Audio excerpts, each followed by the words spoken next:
மும்மொழி கல்வி கட்டாய அறிவிப்பை திரும்பப் பெற வேண்டும். அண்ணாமலை வலியுறுத்தல். 9ஆம் வகுப்பு மாணவர்களுக்கு மும்மொழி கல்வியை கட்டாயமாக்கும் புதிய அறிவிப்பை மத்திய அரசு உடனடியாக திரும்பப் பெற வேண்டும் என பாஜக முன்னாள் மாநில தலைவர் அண்ணாமலை வலியுறுத்தியுள்ளார். இது தொடர்பாக அவர் வெளியிட்டுள்ள அறிக்கையில், கடந்த 2026 ஏப்ரல் மாதத்தில் சிபிஎஸ்இ அமைப்பு வெளியிட்ட அறிவிப்பில் 6ஆம் வகுப்பிலிருந்து 3 மொழிகள் கற்பது கட்டாயம் என்றும், அதில் 2 மொழிகள் இந்திய மொழிகளாக இருக்க வேண்டும் என்றும் தெரிவிக்கப்பட்டிருந்ததை தாம் வரவேற்றதாக கூறியுள்ளார்.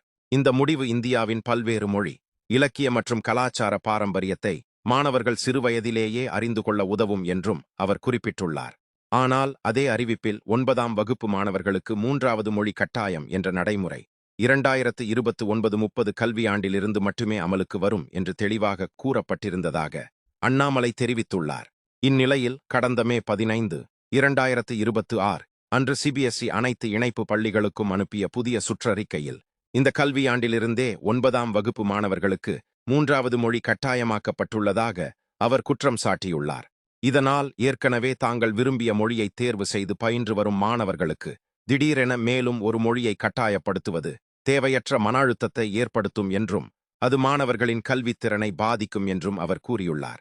எனவே இந்த புதிய அறிவிப்பை மத்திய கல்வி அமைச்சகம் உடனடியாக திரும்ப பெற வேண்டும் என்றும், முன்பே அறிவித்தபடி 2029-30 கல்வியாண்டிலிருந்து மட்டுமே இந்த திட்டத்தை அமல்படுத்த வேண்டும் என்றும் அண்ணாமலை வலியுறுத்தியுள்ளார்.